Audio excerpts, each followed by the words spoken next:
하나님께서 우리에게 주시는 말씀은 전도서 10장 8절부터 20절까지 말씀입니다.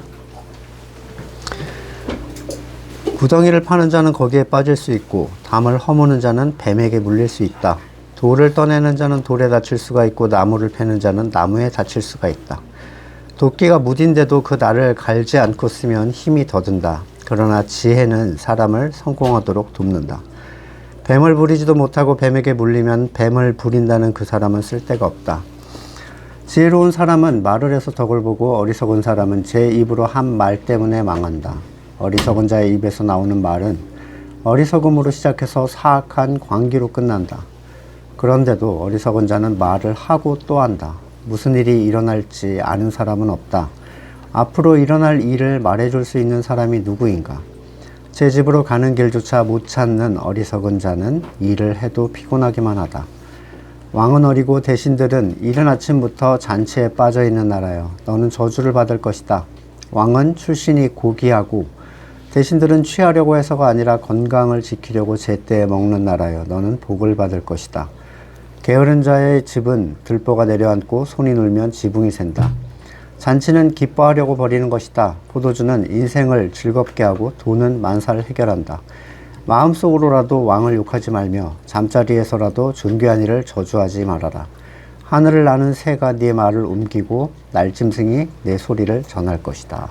아멘. 사람들은 자기가 처한 상황의 완전한 통제를 원합니다. 내가 의도한 가치가 내가 원하는 대로 일어나기를 바라고 의도하지만 그게 이루어진다는 건 보장할 수 없는 일이죠.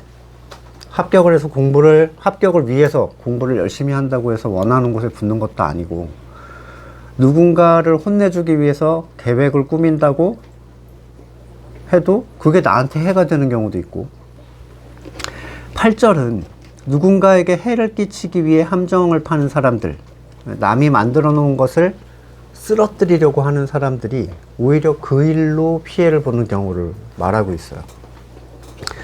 지금 국가적으로도 계엄 선포 이후에 이 상황을 완전히 통제하려고 했다가 굉장히 궁지에 몰리는 한 사람을 보고 있죠.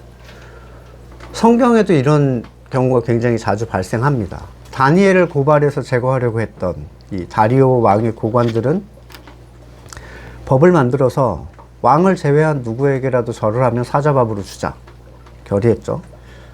결국에는 자신과 온 가족들이 사자밥이 됐고요. 하만은 모르드게와 그 민족을 다 죽이려고 법을 정했지만 자기와 아들들이 그 장대에 매달려서 죽게 됩니다.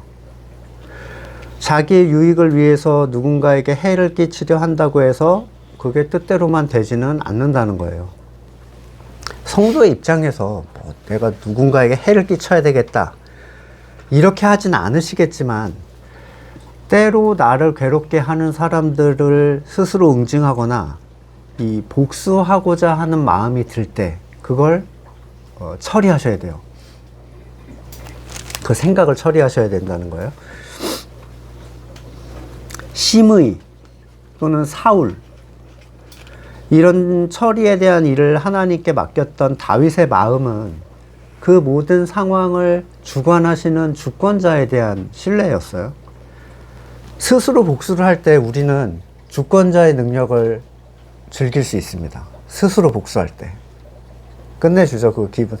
저는 그 복수국 같은 걸 굉장히 좋아하는데 묘하게도 속이 다 시원해요.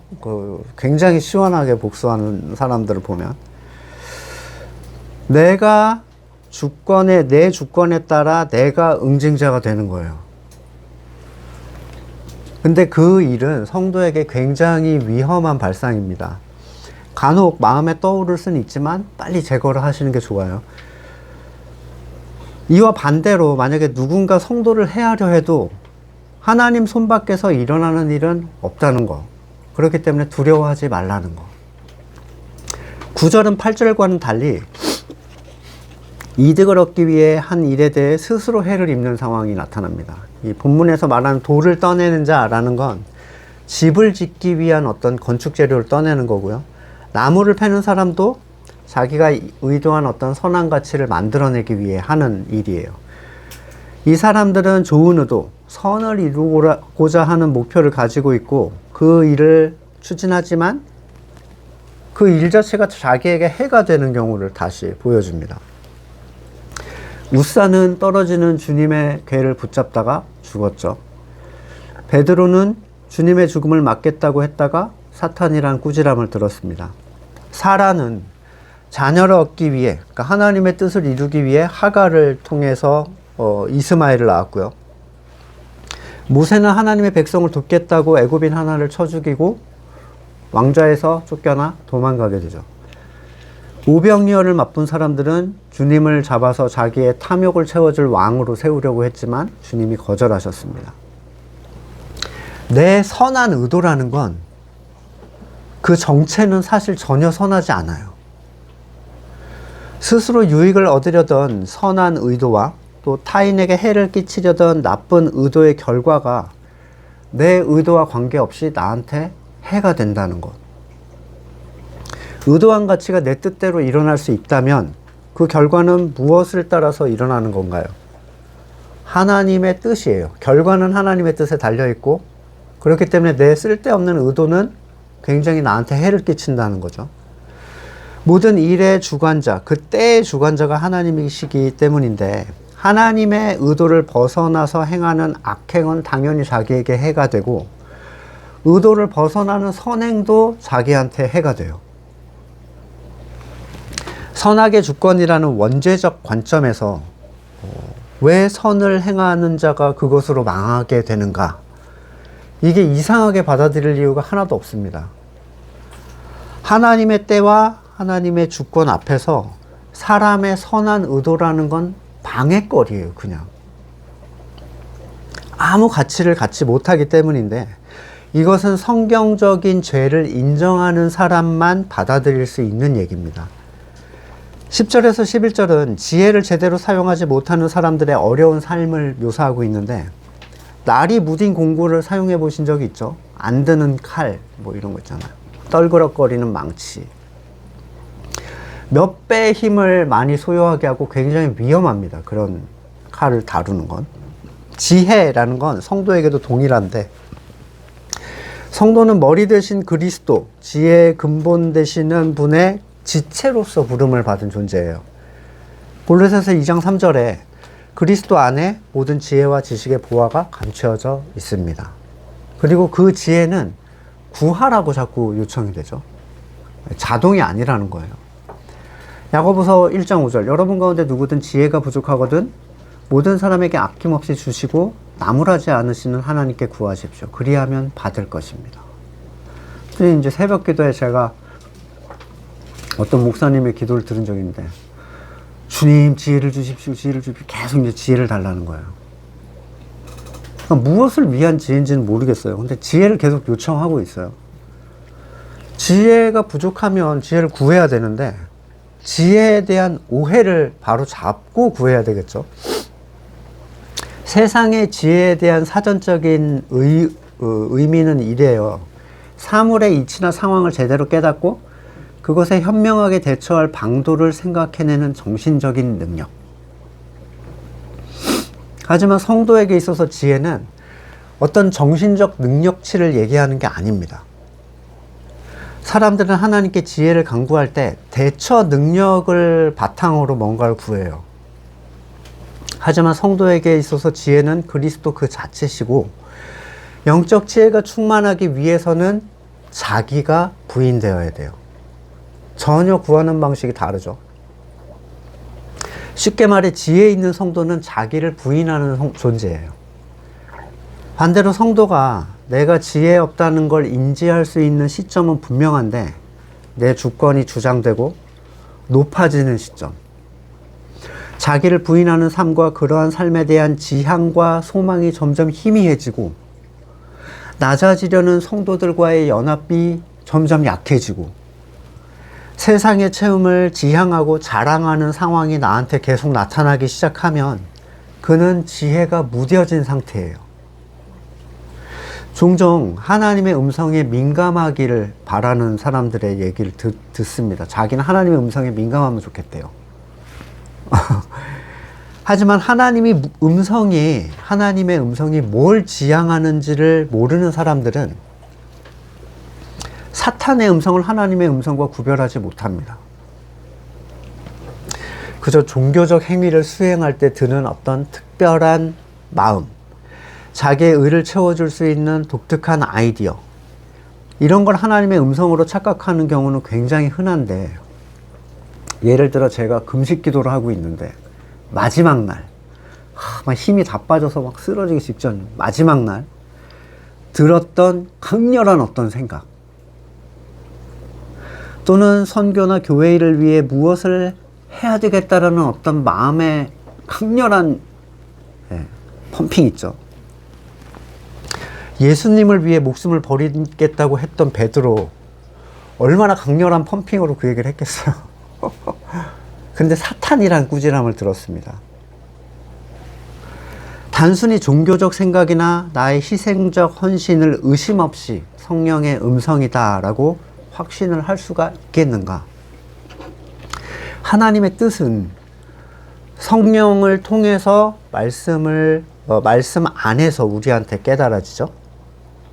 그리고 반드시 성도의 낮아짐, 자기 부인, 교회적 연합, 이걸 지향해요.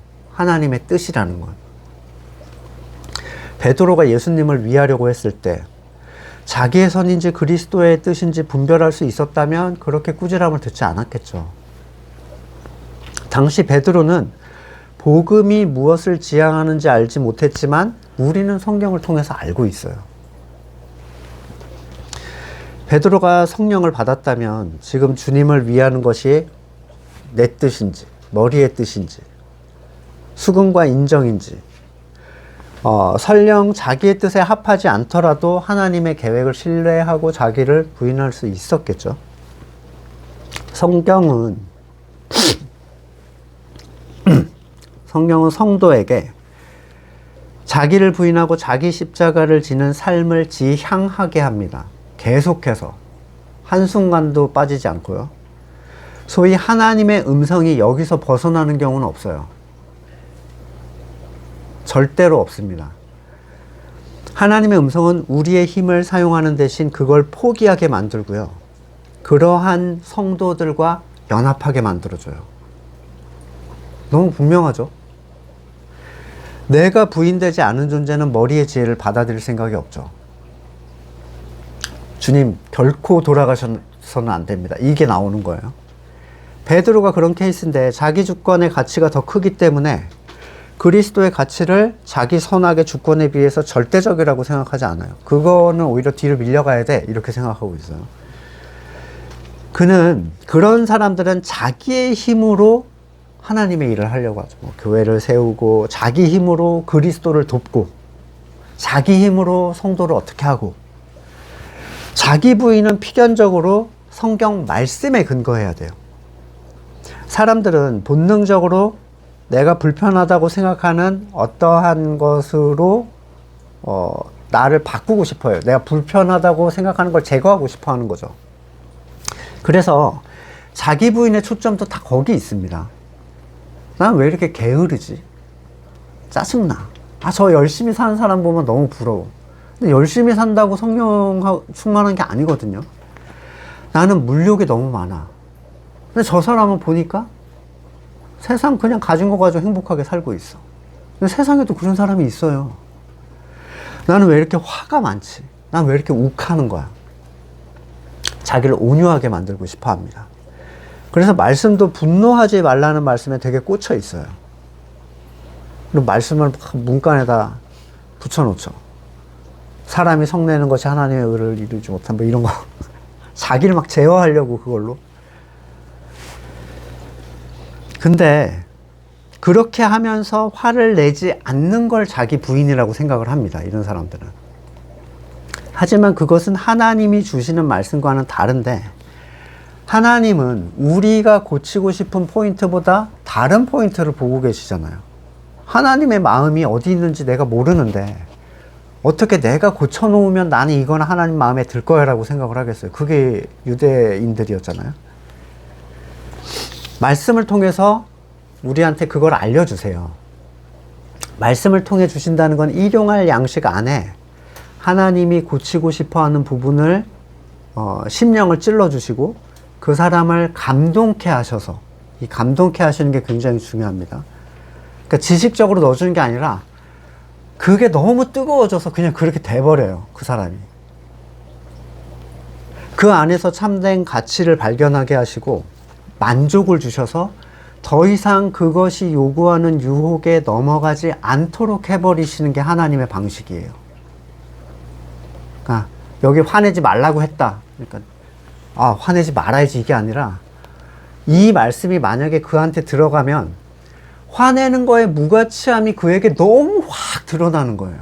그래서 화를 낼 이유를 찾을 수가 없어. 내가 힘쓸 게 없어요, 말씀이 만약에 그에게 작용하면. 무엇보다도 이것은 성도의 연합 안에서 일어나는 일입니다. 교회로 연합되지 않은 성도가 홀로 말씀으로 나는 자기를 부인하겠다라는 게 가능하겠습니까? 만나가 진에 내렸다고 했잖아요. 함께 먹는 영적 가치예요. 함께 먹는. 디모데후서 3장 15절, 그대는 어려서부터 성경을 알고 있습니다. 성경은 그리스도 예수를 믿는 믿음으로 말미암아 그대에게 구원에 이르는 지혜를 줄 수 있습니다. 모든 성경은 하나님의 영감으로 된 것으로서 교훈과 책망, 바르게 함, 의로 교육하기에 유익합니다. 성경은 하나님의 사람을 유능하게 하고 그에게 온갖 선한 일을 할 수 있게 하는 것입니다. 명령을 하는 게 아니라 그걸 행하게 만들어버리는 게 성경이에요. 지혜가 없는 성도의 삶을 살아가는 것은 성도에게 굉장히 힘들죠. 너무 고대. 왜냐하면 지혜가 없어서 그래요. 근데 뭐 지혜를 처음부터 가질 수는 없어요. 돌다 보면 생기는데, 이 광야를 돌다 보면. 자, 머리에 잘 붙어서 자기가 부인된 성도들은 이 너무 어려워하는 사람들이 생각하는 것보다 굉장히 편하게 신앙생활을 해요. 안정적으로. 어린 성도가 느끼는 어려움은 상황적 문제 수준에 달린 게 아니라 영적인 수준이 낮은 것에 달려 있어요. 바울, 사도들, 초대교회 교인들이 외부적으로 그렇게 어려운 상황이었는데 어떻게 그렇게 항상 기뻐하고 보이지 않는 걸 소망하고 자기의 생명을 그렇게 내놓을 수가 있었을까? 지식적인 수준이 높아서? 아니에요. 지식적 수준은 지금이 훨씬 높습니다. 그때는 진짜 뭐가 뭔지를 모르는 상황이었어요. 그들이 그렇게 살 수 있었던 건 자기를 부인하고 머리 대신 그리스도를 인정하는 겸손의 상태였기 때문에 하나님의 말씀이 그들이 그걸 살도록 만들어준 거예요. 머리로부터 흘러나온 것이 그들이 그 상황을 감당할 수 있게 해줍니다. 가장 가난한 자, 가장 낮은 곳을 향하려는 자들만이 가장 높으신 분의 지혜대로 움직일 수 있는 힘을 얻게 되고요. 능히 그걸 행할 수 있고 행한 것을 철저히 은혜로 고백할 수가 있습니다. 근데 수준이 낮은 존재들은 이걸 지키려고 자기 힘으로 해요. 설령 무슨 변화가 조금 일어났다. 그럼 내 의지의 성취라고 생각을 합니다. 싹 다 바꿔야 돼. 근데 어느새 그게 돌아와 있는 걸 발견하고 미치겠는 거죠. 거기에는요, 그러한 신앙에는 연합이 없어요. 혼자 합니다. 신앙생활, 그런 분들. 성도의 삶을 살지 못하는 성도는 성도로서 약속된 참된 가치를 누릴 수가 없죠. 당연히. 여기에서 성도의 삶을 산다라는 것은 대단한 어떤 수준의 성취를 얘기하는 게 아니에요. 오히려 자기를 부인하고 낮아지는 일상에 속한 삶을 잘 사는 사람들을 얘기합니다. 사람들은 때때로 어떤 특별한 순간에 참된 성도의 모습을 드러내야 한다라고 생각을 하죠. 지극히 반복적이고 특별하지 않은 일상에서는 성도의 삶을 고민도 안 해. 근데 특별한 순간, 그에게 지혜가 드러날 이유가 없잖아요. 일상을 못 사는데. 공산당이 총뿌리를 대고 너 예수 믿을 거야 안 믿을 거야 하면 나는 뭐라고 돼? 나는 믿는다고 할 수 있을까? 이런 거 쓸데없는 고민하잖아요. 일상은 하나도 고민 안 하는데. 그럼 뭐하러 왜 이렇게 빡센 상황에 자기를 몰아넣고 스트레스를 받습니까? 초등학교에 가감승제도 못하는데 광자 역학에 대해서 고민하는 거예요. 난 이걸 할 수 있을까? 나는 십자가에 매달릴 수 있을까? 뭐 이런 거. 성도가 말씀으로 하나가 되는 것, 그것이 그 성도를 자라게 하고 성도의 삶을 살아갈 수 있도록 만들어줘요. 말씀으로 연합되지 못하고 온전히 교회가 되지 못해서 내가 막 누구를 미워하거나 교회됨의 가치를 등한시해서 교회 밖으로 나가는 일은 그 홀로 하는 모든 신앙생활에 아무리 힘을 많이 들여도 무딘 칼로 요리를 하는 것처럼 엉망이 됩니다. 실패뿐인 신앙생활, 이게 혼자 하는 신앙생활이에요. 하나 되게 하심은 이 성도가 집중해야 되는 굉장히 중요한 항목이에요. 하나됨. 홀로 걷는 광야, 이건 성경에 없는 내용입니다. 근데 많은 이들이 공동체의 연합을 아예 인지조차를 못해요. 건물교회는 그냥 워낙 다 각자 도생이잖아요. 그냥 어쩔 수 없어요. 혼자 할 수밖에 없어, 거기서는. 하나님과 나와의 관계, 요것만 생각하죠. 그리고 그걸로 신앙생활을 하려고 해요. 그게 되겠습니까? 애굽에서 급하게 끌려 나왔을 때 같이 나온 사람이 누군지, 내 위치가 어딘지 정신이 없겠죠. 근데 광야는 달라요. 광야의 삶은 성막을 중심으로 각자의 자리가 정해져 있고요. 행군은 항상 하나님의 궤 뒤를 따르게 돼 있고, 이 홀로 걷는 광야라는 건 제대로 광야가 시작된 게 아니에요. 홀로 걷는 광야는 마치 출애굽하자마자 그 사람들이 뭘 했죠? 자기들을 인도하여 줄 금송아지를 만들었어요. 그런 여정과 다를 바가 없습니다. 홀로 하는 신앙생활이라는 거. 내가 만들어 놓고 또 그걸 막 따라가요. 끌어냈는데도. 이스라엘의 정비된 행군은요, 10계명을 받고 나서 성막에 대한 지침과 행군에 대한 지침이 이루어진 다음에 제대로 행군이 시작됩니다. 정비되지 않은 행군은 절망적이에요. 말씀이 없는 행군, 연합이 없는 행군. 교회 연합을 모르는 자는 당연히 가나안에 들어갈 수 없겠죠. 홀로 광야 여정을 그리면서 가나안에 들어가야지 이러잖아요. 절대로 안 됩니다. 오직 성도의 참된 연합, 하나님의 완전하신 피조물인 그리스도가 머리가 되신 교회의 가치가 그 지체들을 가나안을 향한 여정으로 이끌어줘요. 그냥 넣어줘요. 있다 보면 넣어준다고요. 버티다 보면 하나님이 다 빼내서 바꿔서 넣어주신다는 거죠. 그분 안에 있는 동안 우리는 새롭게 하시는 향기로운 제사를 통해서 가나안에 합당한 자로 바뀌어 가는 거고요. 이건 하나님이 행하시는 일입니다. 고린도후서 3장 16절, 사람이 주님께 돌아서면 그 너울은 벗겨집니다. 주님은 영이십니다. 주님의 영이 계신 곳에 자유가 있습니다. 우리는 모두 너울을 벗어버리고 주님의 영광을 바라봅니다. 이렇게 해서 주님과 같은 모습으로 변화하여 점점 큰 영광에 이르게 되는데, 이건 영이신 주님께서 하시는 일입니다. 그러니까 내가 주님은 어떻게, 나 주님을 따라해야지 이러는 게 아니라 주님이 바꿔서 주님의 모습으로 만들어 주신다는 거예요.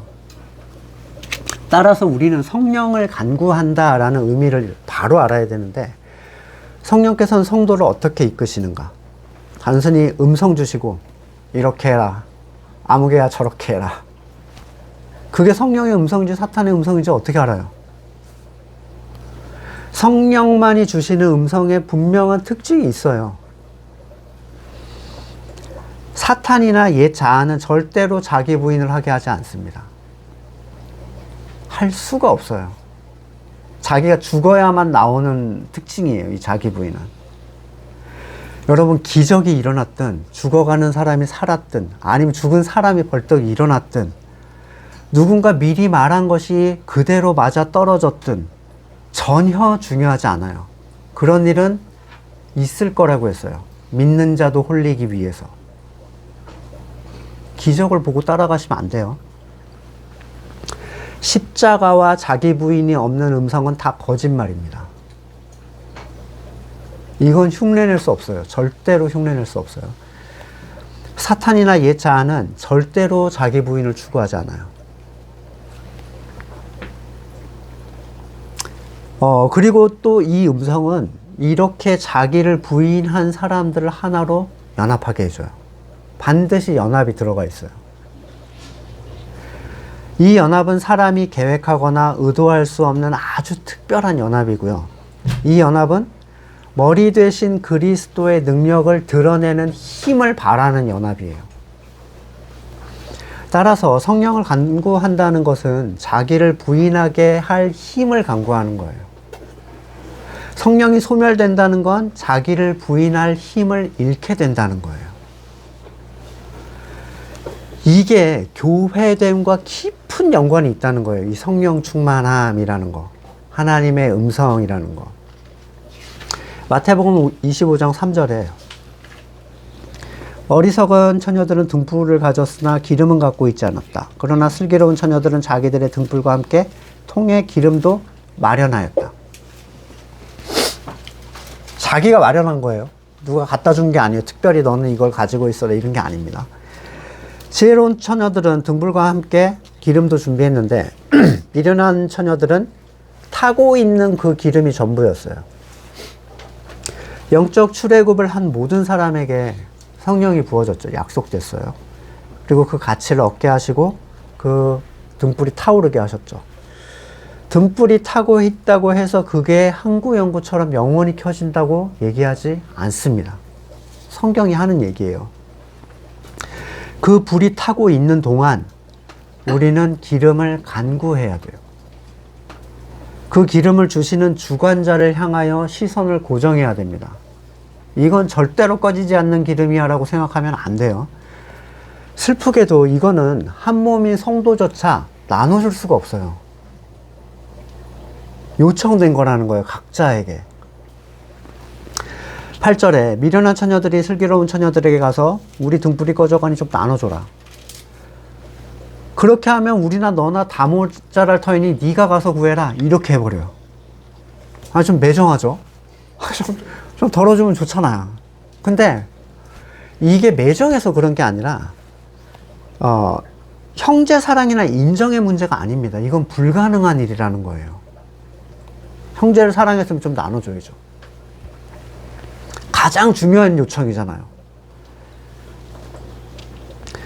그 주어진 등불의 가치와 근원을 그가 얼마나 소중히 여기고 있는가의 문제라는 거예요.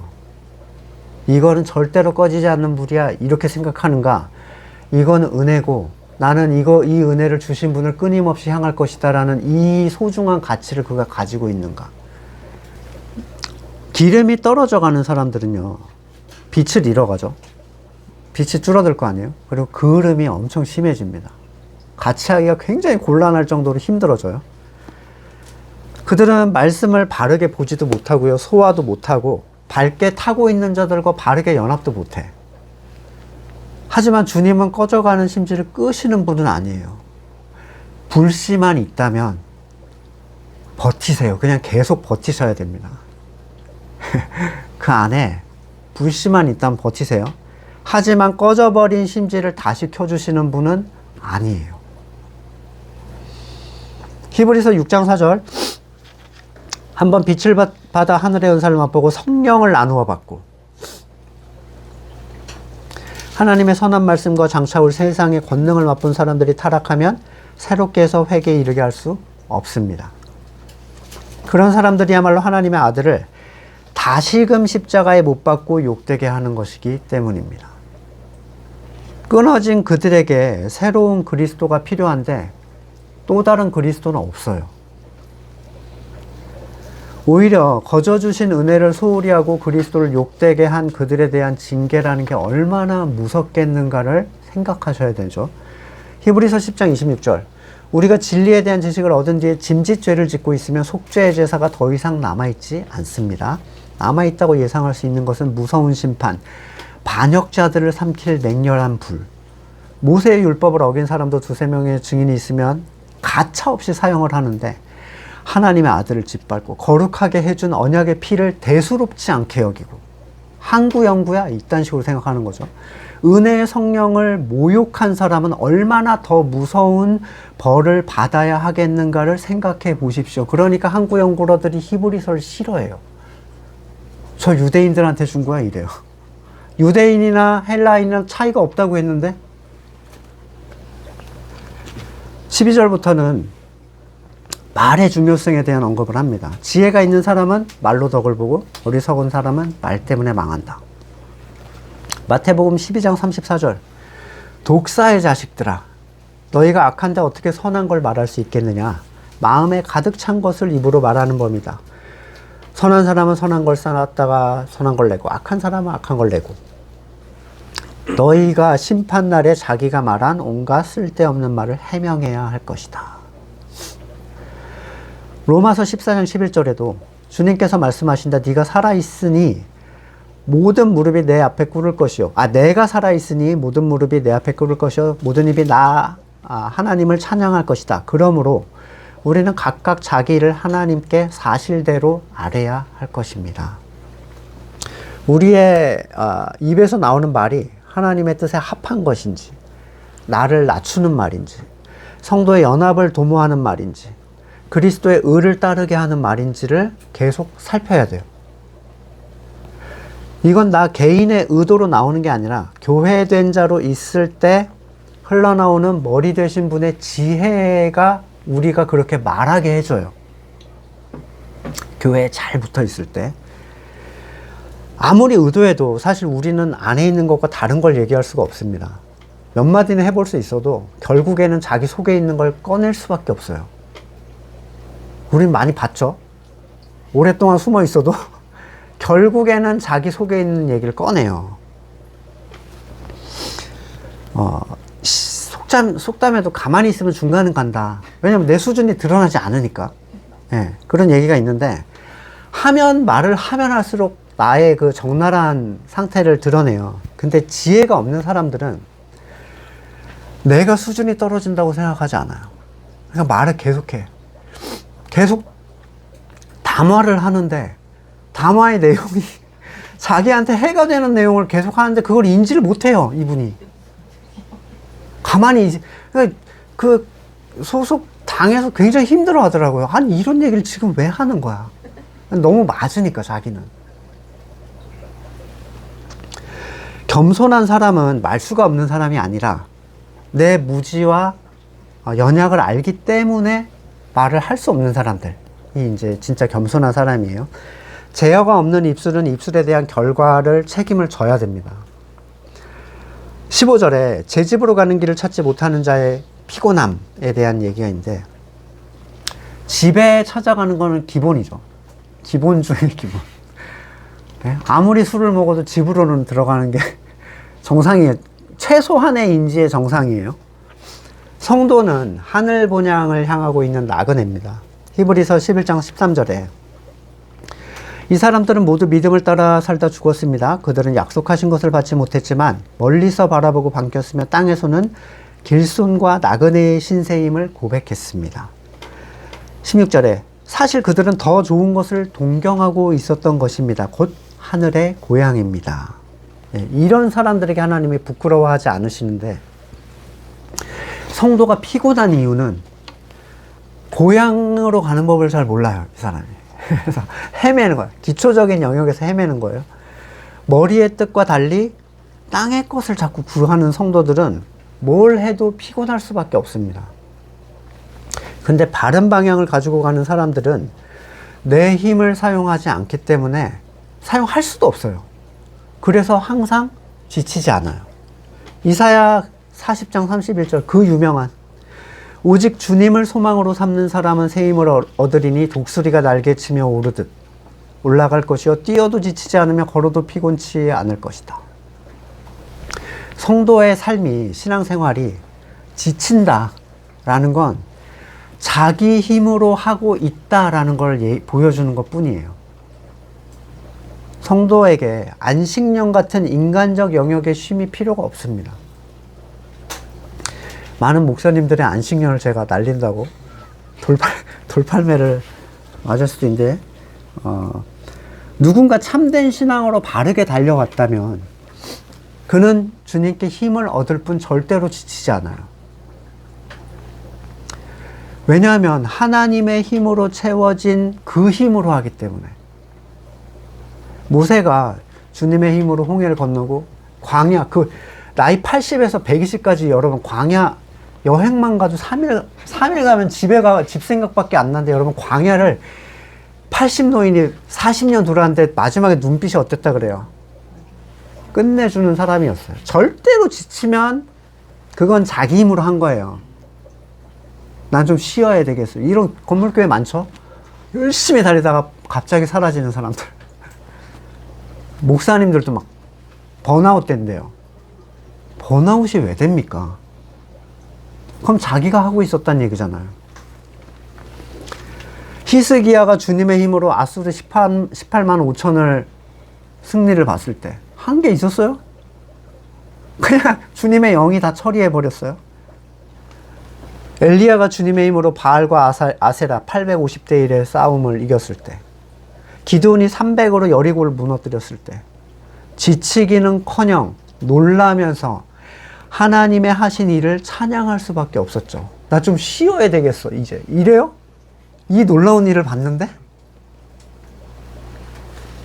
너무 피곤하니 안신년을 해야 되겠습니다.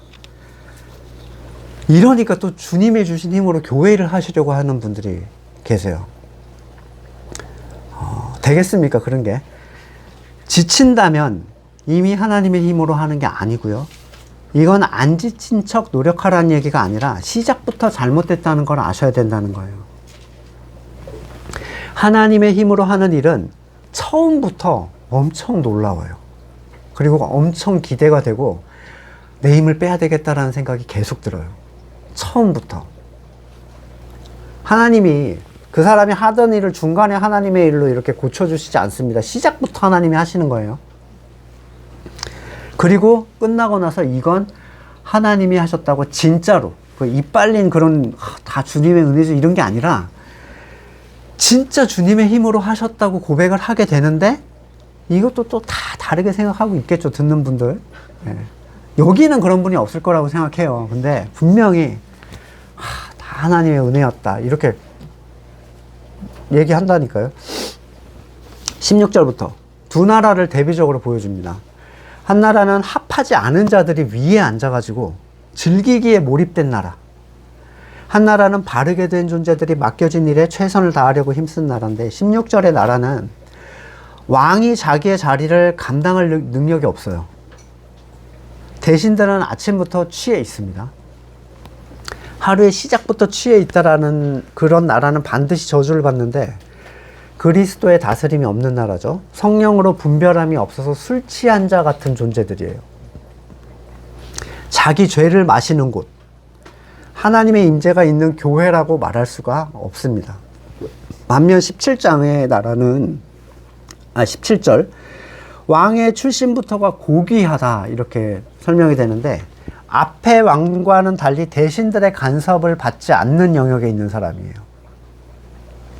스스로 완전한 주권으로 서 있는 귀족 출신의 지혜를 가진 왕. 완전 차별적 왕이죠. 목사가 왕이 된 교회는요, 반드시 당회의 간섭을 받습니다. 목사는 스스로 완전한 존재가 아니거든요. 그러나 그리스도가 왕이 된 교회는 그 어떤 누구의 영향도 받지 않아요. 영향력을 행사할 수 없어요. 그 교회에는. 뿐만 아니라 이런 왕을 둔 국가의 대신들은 왕의 명령을 따라서 국가를 바로 세우는 일을 하기 위해 기력을 챙기려고 자기를 채우기 시작하는데 이 술 취하고 흥청망청이 아니라 음식을 먹는다는 거예요. 마가복음 6장 31절 너희는 따로 외딴 곳으로 와서 좀 쉬어라. 거기에 오고 가는 사람이 하도 많아서 음식을 먹을 겨를조차 없었기 때문이다. 사역자들은요, 말씀을 먹는 일이 아니라 자꾸 그 맡겨진 프로그램, 행사 치르는 일에 최적화가 되어 있습니다. 말씀을 볼 시간이 없어요. 행사 처리하느라고. 조만간 탈진하죠. 네, 말씀이 없는 상태로 계속 일을 처리해야 되니까. 근데 예수님은 항상 택하신 자들의 배고픔을 돌보셔요. 요한복음 21장 12절에 그들에게 말씀하셨다. 와서 아침을 먹어라.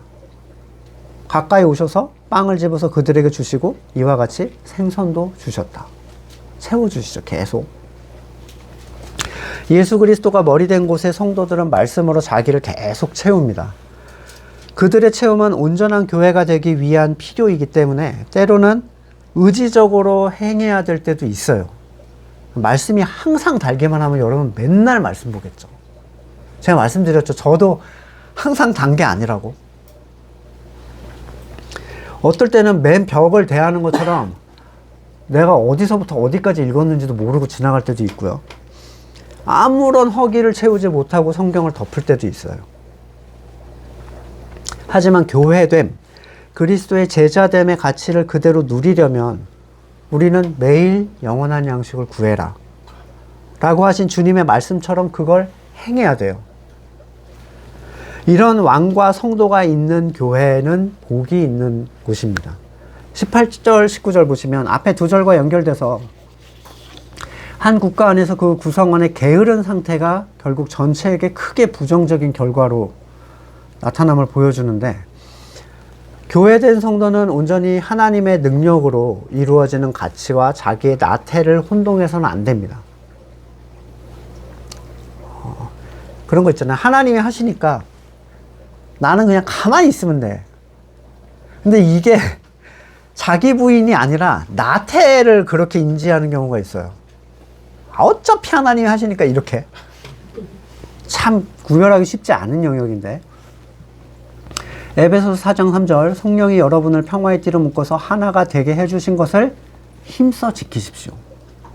힘을 써야 되는 부분이 있어요. 요청하고 있어요. 힘써 지키게 될 것입니다가 아닙니다. 여기서는 베드로후서 1장 10절 그러므로 형제자매 여러분 더욱 힘써서 여러분이 부르심을 받은 것과 택하심을 받은 것을 굳게 하십시오. 그러면 넘어지지 않을 것입니다. 이걸 구별하지 못하니까 한구영구가 나오는 거예요.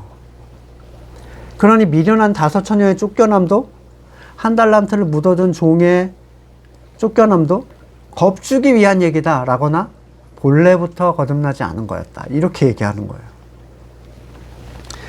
그리스도 안에 붙어 있으려는 열망, 이건 자기에게 주어진 이 은혜를 진짜 은혜로 여기는 자들의 태도입니다. 이걸 내가 도저히 받을 수 없는데 받았어. 너무 소중한 거야. 그들은 교회의 하나됨에 집중해야 돼요. 이걸 진짜 받은 분들은. 하나되게 하신 가치를 힘써 지켜야 한다는 명령을 받은 사람들이에요. 그러니까 은혜만 따로 띄어서 지켜내는 게 아니라 연합을 통해서 그 은혜가 보존되는 거예요. 교회의 지체로서. 우리는 능력이 없어서 지킬 수 없는데 왜 그 책임을 우리에게 떠넘깁니까? 그러니 한구 영구여야만 한다. 얼마나 궤변입니까 이게. 이스라엘 백성에게 가나안을 정복해라 이렇게 말씀하셨죠. 하지만 그들의 힘으로 하게 하시지 않았어요. 하나님은 항상 앞에 서서 그 일을 행하셨습니다. 백성들이 한 일은 하나님 안에서 율법을 지키는 거, 율법 안에 있는 거, 말씀 안에 힘써 하나가 됨을, 진을 지켜나가는 거예요. 그 진을 만들어주신 그 진, 연합.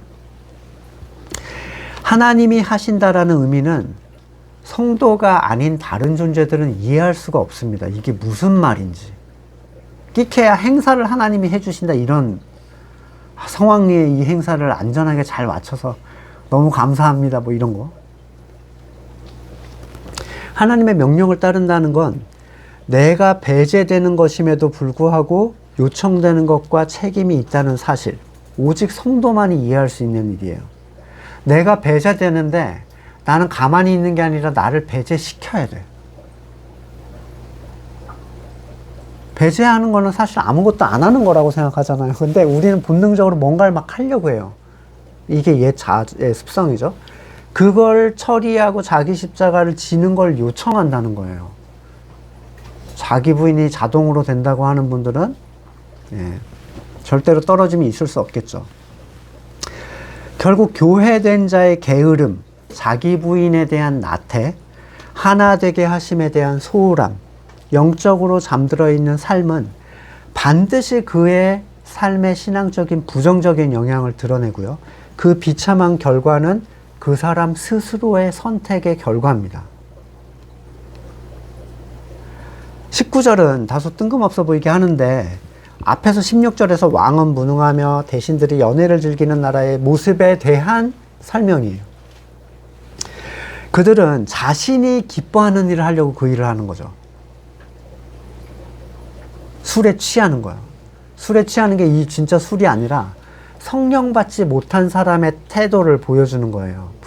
분별함이 없이 내 예 성품에 의해서 그걸 그냥 그대로 따라가는 사람들.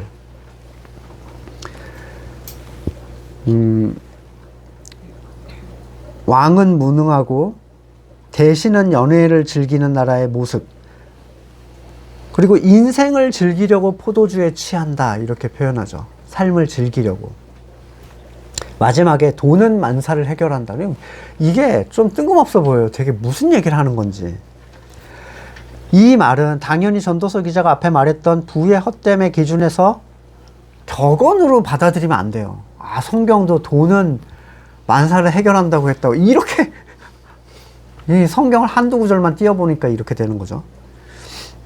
네, 어떤 이들은 19절을 전도자가 주는 세상적 조언이라고 이해를 하기도 하던데 성경을 끊어서 보지 않았다면 절대로 그렇게 볼 수가 없습니다. 돈이 만사를 해결한다는 말 앞에 그 접속사는 그리고로도 사용되고 그러나로도 사용되는 이중적인 의미의 접속사인데요. 그러나로 사용되면 앞에 잔치나 포도주는 부정적이지만 그러나 돈이 최고다라는 식의 해석이 돼요. 얼마나 말이 안 됩니까? 근데 그리고로 해석을 하시면 이 잔치를 벌이고 포도주에 취하는 자들의 삶에 대한 철학과 기준이 결국 돈에 있다라는 얘기를 하는 거예요. 돈 때문에 니네가 그러는 거야. 이렇게 얘기하는 거죠. 돈을 가장 중요시 생각하는 존재들이기 때문에 잔치를 벌이고 취하고 있어요. 예수님께서는 재물을 하나님과 대비되는 신격에 놓으셨죠. 만문. 잔치를 벌이고 현재를 즐기기 위해 취해 있는 교회의 모든 끝에는 재물이 결국에 드러납니다. 세상 위로 올라가고자 하는 것. 영광을 받고자 하는 것. 뭐 대형 교회는 말할 것도 없고 작은 교회들도 커지기를 소망하는 교회일 뿐 작은 교회로 남아있다라는 것 자체가 그걸 보장해 주진 않아요. 6장 20절, 누가복음 6장 20절. 너희 가난한 사람들은 복이 있다. 하나님의 나라가 너희 것이다. 지금 굶주리는 자들은 복이 있다. 너희가 배부를 것이다. 지금 슬피 우는 사람들은 복이 있다. 웃게 될 것이다. 사람들이 너희를 미워하고 인자 때문에 너희를 배척하고 욕하고 이름을 악하다 내칠 때 너희는 복이 있다. 이 가난한 사람들의 특징은 지금 굶주리고 지금 슬피 운다는 거예요. 자기의 선을 채우려 하지 않기 때문에 항상 고통스럽습니다. 살아있는 이 현재가. 근데 하나님으로부터 다른 종류의 채움으로 위로를 받게 해주세요. 자기의 의 없음을 슬퍼하지만 그리스도의 의로 안위를 누리게 해주세요. 20절에서는 속으로라도 왕을 욕하지 말며 존귀한 일을 저주하지 말라 이렇게 경고하는데 왕은 당연히 머리 대신 그리스도를 얘기하죠. 그분의 일을 이끌어가는 방식, 또 우리를 만들어 가시는 그 지혜에 불만을 표하는 것, 또는 이따가 이제 이사야 본문에서 나오는데 신은 왜 일을 이런 식으로 하냐 뭐 이런 사람들 있잖아요. 화가 있을 거다 이렇게 얘기를 합니다.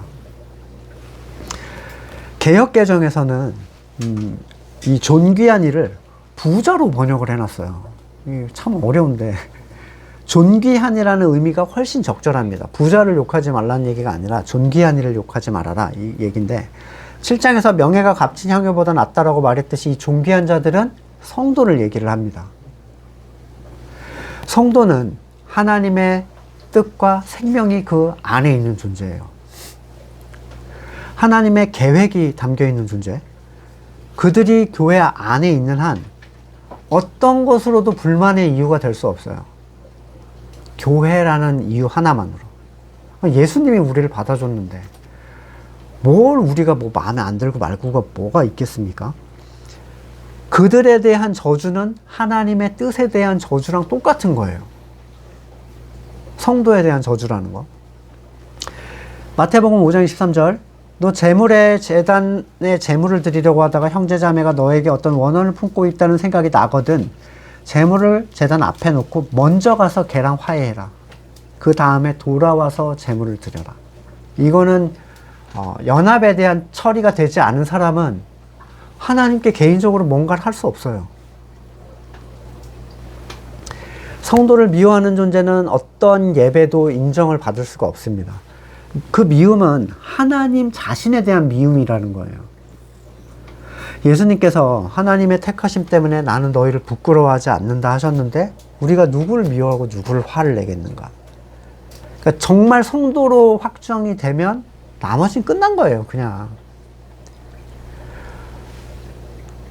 만약 누군가 밉다면 그의 문제가 아니라 내 문제입니다, 이거는. 내 선에 합하지 않은 하나님의 택하신 자라고 얘기하는 거예요. 요나가 그랬죠. 엄청나게 열받아 했잖아요. 죽기까지 난 화를 낼 수 있다. 이 미움은요, 반드시 창조주에게 전달이 됩니다. 너무 무서운 얘기예요. 그리고 거기에 대한 책임을 반드시 묻게 돼요. 요한일서 2장 9절. 빛 가운데 있다고 말하면서 자기 형제자매를 미워하는 사람은 아직 어둠 속에 있습니다. 형제자매를 사랑하는 사람은 빛 가운데 머물러 있으니 그 사람 앞에 올무가 없습니다. 아무것도 묶을 게 없어, 그 사람을. 하나만 부탁한 거예요. 서로 사랑해라. 이거 하나만. 교회 일 없어. 서로 사랑해라. 자기 형제자매를 미워하는 사람은 어둠 속에 있고 어둠 속을 걷고 있으니 자기가 어디로 가는지를 알지 못하는 사람이에요. 본향이 어딘지 몰라. 집을 못 찾아요, 이 사람은. 어둠이 그의 눈을 가렸기 때문입니다. 참된 교회가 된 자들의 가치관. 여러분, 이거는 건물교회 사람들을 사랑하라는 그런 얘기가 아닙니다. 형제님 뭐 사랑합니다. 그런 거 하지 마시고, 이 본질적 가치에서 왜 우리가 연합이 되는지를 이해하시고 나서, 아, 우리가 한 생명이구나. 이 귀한 걸 저 사람에게도 주셨구나. 이것 때문에 연합이 되고 사랑이 되는 거예요. 참된 교회가 된 사람들의 가치관, 삶의 목적과 그들이 삶을 유지할 수 있는 모든 것들이 분명하게 이 본문에는 잘 녹아 있습니다. 우리는 하나님 앞에, 말씀 앞에 우리의 삶을 드러내놔야 돼요. 정직하게. 아무것도 숨겨지지 못할 거예요. 그리고 그것은 하나님의 인도하심을 확증받는 시간이 우리들에게 될 겁니다. 우리가 자기를 부인할 수 있는 포인트를 발견한다는 건 굉장히 은혜라고 제가 말씀드렸죠. 그게 사랑의 징계라고. 그러니까 말씀이 나를 힘들게 할 때 견디시면 됩니다. 그 안에서. 그 안에서 잘 견딜 수 있기를 소망합니다. 말씀을 놓고 같이 잠깐 기도하시겠습니다. 상황에 대한 여러 가지 통제에 대해서 우리가 스스로 해가 될 수 있다라는 점들 잘 살펴보시고, 특별히 성령을 구한다라는 사실, 이 자기를 부인한다라는 영역이라는 걸 아셔야 돼요. 특별한 에너지나 능력을 구하는 게 아니라 내가 부정되어서 그리스도만이 나에게 드러나기를 소망하는 상태. 그건 얼마든지 떨어질 수 있는 상태라는 거. 그리고 특별히 이게 교회적 연합 안에서 우리에게 생명으로 우리를 성장시킬 거라는 사실. 전체적인 내용들을 놓고 같이 기도하시고 제가 기도하겠습니다. 어떠한 희망도 없는 절망의 그늘에 앉아있던 우리를 불러주시고 감당할 수 없는 은혜의 가치, 그리스도의 교회 되게 하심을 감사드립니다. 불러주신 주님의 계획, 그 택하신 자들을 전심으로 사랑할 수 있기를 원합니다. 날마다 자기를 부인하며 자기 십자가를 지고 예수 그리스도의 지혜 있는 지체로 살아가도록 우리를 이끌어 주시옵소서. 이제는 우리 구주 예수 그리스도의 은혜와 하나님의 놀라우신 사랑과 성령의 교제케 하심이 그리스도의 지체로서 가장 낮은 곳을 향하기를 소망하는 우리 성도들과 삶의 자리 가운데 지금으로부터 영원까지 함께 하시기를 간절히 축원드립니다. 아멘.